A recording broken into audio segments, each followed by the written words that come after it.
जय हिंद। मैं Naveen Kumar Singh, director platform education centre private limited Patna. अभी बिहार एसएससी का फॉर्म भरने का लास्ट डेट 15 और 17 आपका है और कुछ अभी ऐसी समस्याएं हैं बिहार एसएससी के अंतर्गत जिसको हाईलाइट करना जरूरी है और जिसको डिमांड करना जरूरी है और स्टूडेंट की परेशानी को देखते हुए, क्योंकि अभी क्या हो रहा है कि मैक्सिमम बच्चे बिहार एसएससी का फॉर्म नहीं भर पाए हैं। उसका ढेर सारा कारण है। सबसे पहला कारण है कि अभी अंचल में आप देख लीजिए या ऑनलाइन जो अभी हो रहा है आपका एनसीएल का मुद्दा हो या ईडब्ल्यूएस का मुद्दा हो, इनकम कास्ट आवास प्रमाण पत्र बनाने का मुद्दा हो, अभी पिछले एक सप्ताह से सर्वर डाउन चल रहा है। मैक्सिमम स्टूडेंट लगातार परेशान चल रहे हैं। अब आज ही आप हिंदुस्तान पेपर में आप देख लीजिए कि पटना की अगर हम बात करें तो काउंटर ही भीड़ को देखते हुए काउंटर ही बंद कर दिया गया। कोई तरह का वर्क अभी वहां पर नहीं हो रहा है। तो ऐसे में अगर 15 तारीख तक ही लास्ट डेट है तो स्टूडेंट कैसे फॉर्म फिलअप कर पाएंगे, कैसे फॉर्म भर पाएंगे। मैक्सिमम स्टूडेंट फॉर्म भरने से वंचित भी रह सकते हैं जिस तरह की परिस्थितियां हैं।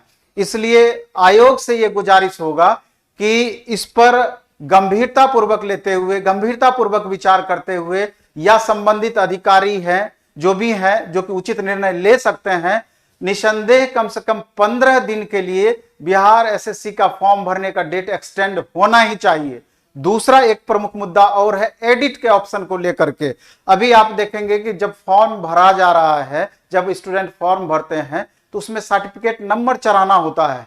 तो कई स्टूडेंट लगातार फोन करते हैं कि सर गलती से सर्टिफिकेट नंबर हमारा दूसरा चढ़ गया है। या अगर इस मामले में और भी दूसरा देखें तो जैसे बिहार में ओबीसी का जो दायरा फिक्स किया गया है उसमें BC1 और BC2 दो कैटेगरी यहां पर है। तो BC1 को MBC भी बोला जाता है। तो यहां पर क्या हो रहा है कि बहुत सारे स्टूडेंट MBC को अच्छी तरीके से समझ नहीं पा रहे हैं। चूंकि ऊपर में BC ऑप्शन आ रहा है, नीचे में MBC ऑप्शन आ रहा है, तो जो अत्यंत पिछड़ी वर्ग के भी स्टूडेंट हैं यानी कि BC1 में जो है या MBC में है, गलती से बहुत सारे स्टूडेंट हैं कि BC में ही टिक लगा दिए हैं। तो वैसी परिस्थिति में जब एक बार फॉर्म सबमिट कर दिया गया तो दोबारा एडिट का उनको ऑप्शन नहीं मिल पा रहा है। और बिहार एसएससी की जो अभी आप देख रहे हैं कि 2014 का जो वैकेंसी है +2 लेवल का, अभी तक एनसीएल के कारण अभी तक लटका हुआ है। कितनी गंभीरता पूर्वक और किस तरीके से स्टूडेंट के साथ किया गया है। 3000 बच्चे उसमें एनसीएल के मामले में प्रभावित हैं। 2014 का पहले का एनसीएल खोज रहे हैं, कहां से वो बच्चे दे पाएंगे। और इस बार स्थिति एकदम स्पष्ट कर दिया गया था कि जो भी सर्टिफिकेट की जरूरत थी या जो भी कंडीशन था वो पहले क्लियर कर दिया गया था। फिर भी गलती की संभावनाएं बनी रहती है, इसको इग्नोर नहीं किया जा सकता है। जब बिहार एसएससी के द्वारा गलती होती है, जैसा कि पिछली बार भी हुआ था, तो वो एक पेपर में नोटिस निकाल करके अपनी सफाई दे देते हैं कि अमुक गलतियां हो गई है, भूल सुधार करके वो दे देते हैं कि अपना सुधार उनका लागू हो जाता है। लेकिन यही गलतियां जब स्टूडेंट से होती है तो वहां पर उसका अभी कोई भी खोज खबर लेने वाला नहीं है। इसलिए हम सारे स्टूडेंट से भी ये कहेंगे और जो भी चैनल वाले हैं, यूट्यूब चैनल वाले हों या मीडिया वाले हों, इस मुद्दे को गंभीरता पूर्वक उठाएं। और ये दोनों मुद्दा, एक तो डेट एक्सटेंड करने का और दूसरा आपको एडिट का ऑप्शन देने का, इसको गंभीरता पूर्वक लेकर के इसको हाईलाइटेड करें जिससे कि स्टूडेंट की परेशानियां थोड़ा कम हो पाए। इसके बाद जो स्टूडेंट फॉर्म भर दिए हैं या फॉर्म भरेंगे, चूंकि इसका बहुत बिहार एसएससी इतने दिन बाद वैकेंसी निकली है, 7 साल 8 साल हो चुका है, तो स्टूडेंट में पहले से इस पोस्ट के प्रति इतना ज्यादा अट्रैक्शन था। बहुत महत्वपूर्ण पोस्ट है, इसलिए फॉर्म भरने वाले स्टूडेंट की संख्या भी जैसे कि पहले से संभावना थी कि मैक्सिमम रहेगी ही रहेगी। 10 लाख प्लस बच्चे लगभग फॉर्म भरेंगे ही भरेंगे, ये बात श्योर है। क्योंकि इसका सिलेबस इस तरह का है, इसका पैटर्न इस तरीके का है कि मैक्सिमम बच्चों के ये फेवर में आता है। ये सिलेबस रेलवे के ही हम बात करें, जो बच्चे रेलवे का तैयारी कर रहे होंगे या किए होंगे, और बिहार एसएससी की सिलेबस की बात करें तो यहां 25 क्वेश्चन अर्थमेटिक सेक्शन से पूछेगा, 50 क्वेश्चन रीजनिंग से पूछा जाना है, 25 क्वेश्चन साइंस से पूछेगा और 50 क्वेश्चन में history, polity, economy, geography, current affairs, traditional, GS 2-4-5 question Bihar से पूछ सकता है। तो लगभग अभी अगर एनटीपीसी की बात करें तो 1.25 करोड़ बच्चे फॉर्म भरे थे। तो अगर जो बिहार के बच्चे होंगे, हालांकि बिहार के बाहर के भी बच्चे भर सकते हैं फॉर्म को, जनरल में उनको काउंट किया जाएगा, लेकिन जो बिहार के बच्चे होंगे तो निसंदेह सारे स्टूडेंट इस फॉर्म को भरेंगे।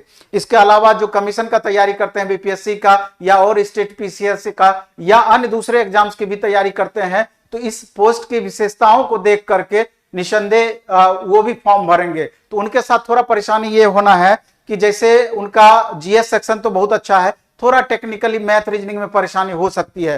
तो निश्चित रूप से मैथ रीजनिंग को इंप्रूव कर पाते हैं तो और उनके फेवर में चला जाएगा।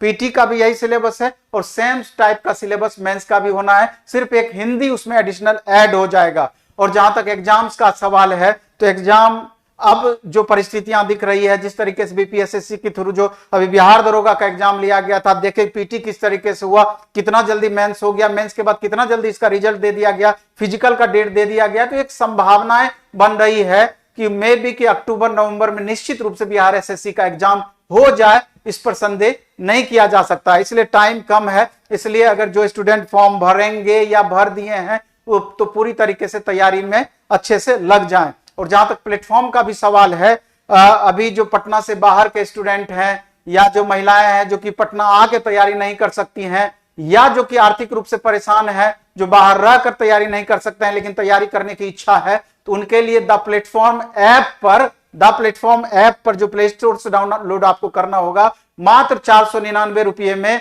फुल सिलेबस का कोर्स दिया गया है।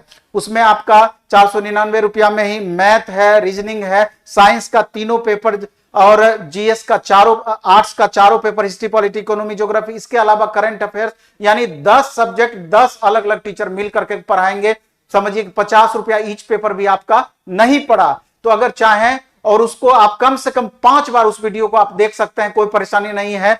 तो अगर चाहें तो हमसे जुड़ करके द प्लेटफॉर्म ऐप के थ्रू उस बैच को, अभी जस्ट बैच आपका स्टार्ट हुआ है, 1 दिन 2 दिन क्लास हुआ है, इंट्रोडक्शन अभी चल रहा है, 2-4 दिन के बाद उसका टॉपिक स्टार्ट हो जाएगा, तो उसको कंटिन्यू कर सकते हैं। या जिन स्टूडेंट का ऑलरेडी सारा कुछ पढ़ा हुआ है तो वो हमारा टेस्ट भी अभी प्रत्येक शनिवार को हो रहा है द प्लेटफॉर्म ऐप पर, और उसका डिस्कशन भी आपका संडे को हो जा रहा है प्लेटफॉर्म एजुकेशन सेंटर के यूट्यूब चैनल पर। और ऑफलाइन में बैच अलग हो रहा है, ऑफलाइन में टेस्ट भी अलग हो रहा है। तो इन सब छोटी छोटी चीजों के माध्यम से मैक्सिमम इंप्रूवमेंट ला सकते हैं। इसके अलावा भी जिनका पूरा सिलेबस पढ़ा हुआ है, तो अगर नहीं भी पढ़ना चाहें तो खुद से सेल्फ स्टडी करके इस तरह का सिलेबस दिया हुआ है, आप 100% मेंटेन कर सकते हैं, मेंटेन रख सकते हैं। और सेल्फ स्टडी से बड़ा कोई स्टडी होता ही नहीं है।